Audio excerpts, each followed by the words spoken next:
officiers généraux, officiers supérieurs, officiers, sous-officiers, militaires du rang des forces armées et de sécurité.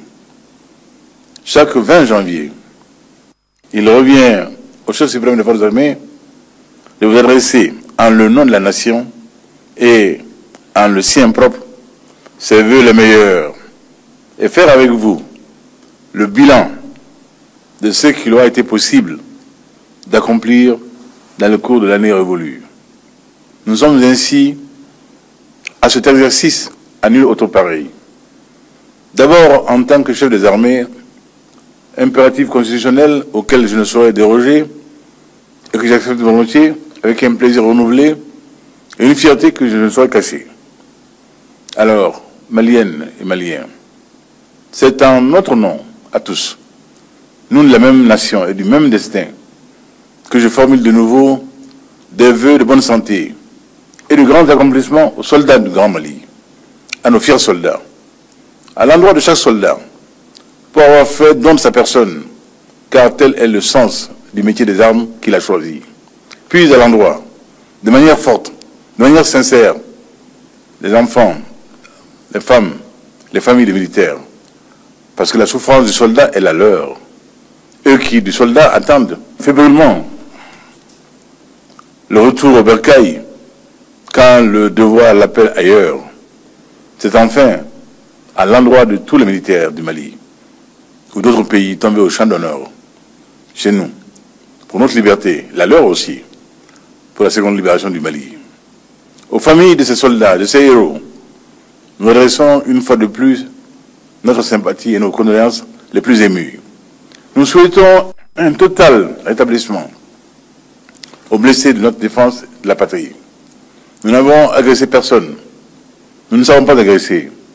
Nous qui avons déjà à relever le lourd défi de soigner, nourrir, éduquer nos enfants pour qu'ils soient à hauteur de la compétition mondiale.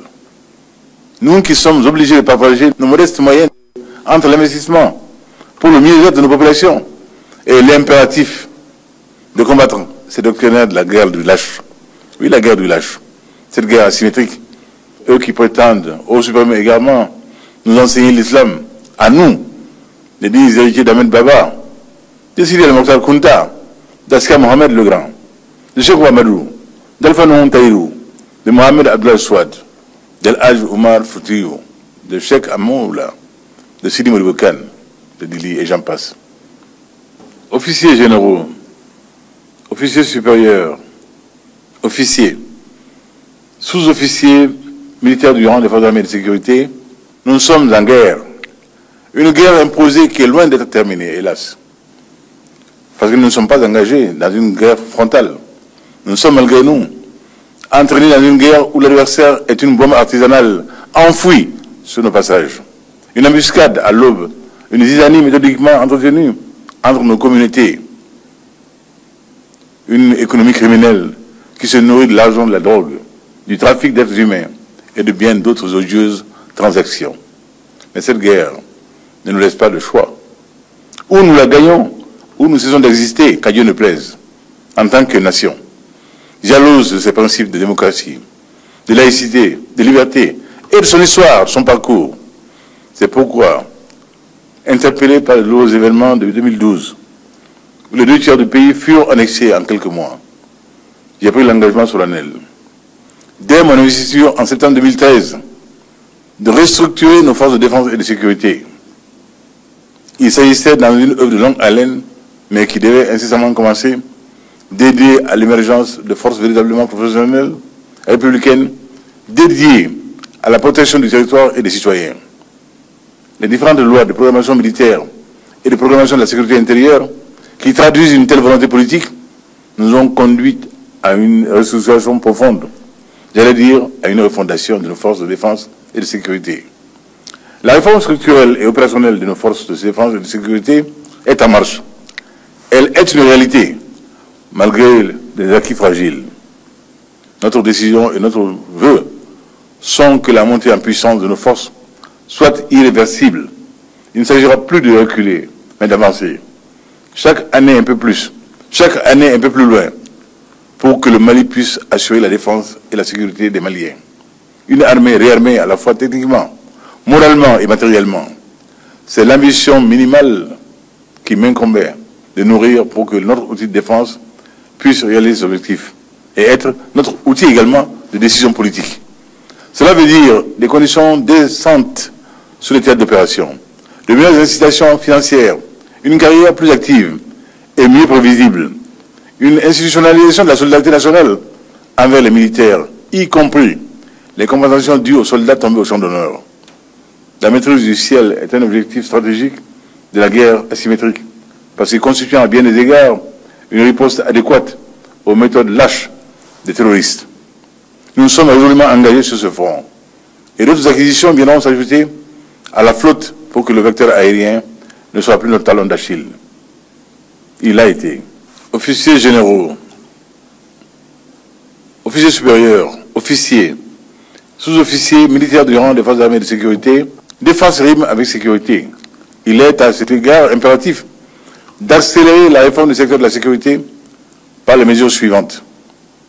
L'opérationnalisation diligente et efficiente des engagements défense et sécurité de l'accord pour la paix et la réconciliation au Mali. La mise en place progressive d'un maillage cohérent du territoire, l'optimisation des moyens opérationnels, le renforcement des capacités opérationnelles des services de renseignement, l'amélioration du cadre de vie et de travail du personnel et du commandement. Cette réforme est en cours et les dividendes, Inch'Allah, ne devraient pas en tarder. Je peux déjà annoncer la création très prochaine d'un Conseil de sécurité nationale auprès de nous-mêmes, ainsi que la relecture des textes fondamentaux, tels la loi numéro 04-051 du 23 novembre 2004 relative à la défense nationale.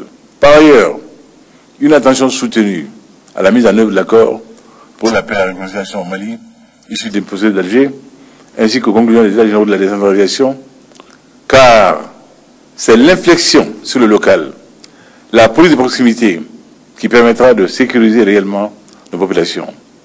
Malgré une conjoncture difficile, les engagements du gouvernement ont été tenus et les résultats sont significatifs. Nos forces de défense et de sécurité ont pris le chemin du renouveau. Ces résultats n'auraient pas été possibles sans la discipline, la cohésion, l'esprit d'équipe, mais surtout le sens de l'effort que je vous invite à renforcer et à maintenir. Officiers généraux, officiers supérieurs, officiers, sous-officiers, militaires du rang des forces armées de sécurité, l'armée malienne, composante essentielle de la nation, est née et grandie avec la République. Elle fut l'œuvre du père de la nation malienne moderne, Modibo Keïta et de ses compagnons, dont le général Abdoulaye Soumaré, le colonel Sékou Traoré et bien d'autres de nos pères. Il est alors de simple mérite qu'en ce 20 janvier, ces patriotes visionnaires soient magnifiés. Ce devoir de gratitude est le minimum pour la République, surtout le deuil vif encore de celui qui vient de nous quitter, l'un des tout derniers, le docteur Sédou Badian Kouyaté, qui fut de cette grande épopée glorieuse du Mali moderne. Notre armée s'est par la suite construite sur 2 générations. Elle est jeune, très jeune. Elle connut des hauts et des bas. Mais plus que jamais, j'ai conscience aujourd'hui, tirant les leçons du passé et celles du jour, qu'elle doit être une armée véritablement nationale, inclusive. Elle doit être le melting pot, le creuset de l'intégration nationale, le reflet du vivre ensemble. Les mesures en cours ainsi que celles prévues dans le domaine du DDR, des armements, des mobilisations et des insertions sont à cet égard un pas dans la bonne direction. De la même manière, il nous faudra insister sur une armée respectueuse des droits humains et humanitaires. Nous sommes les descendants des grands hommes. Nos soldats doivent se comporter comme tels. Ils ne doivent pas faire peur aux populations, mais leur inspirer confiance. Que ce 20 janvier soit entendu mon appel aux soldats maliens pour le respect en toutes circonstances des droits fondamentaux des citoyens. Que soit entendu également mon appel pour la mobilisation, l'unité, le rassemblement de tous autour de nos forces de défense et de sécurité. Nous renouvelons aux forces de défense et de sécurité du Mali notre confiance entière et nos vives félicitations pour leur dévouement, pour leur engagement sans réserve à la défense des idéaux de paix, de justice et de sécurité. Vive les forces armées maliennes, vive la République, vive le Mali, qu'Allah bénisse le Mali.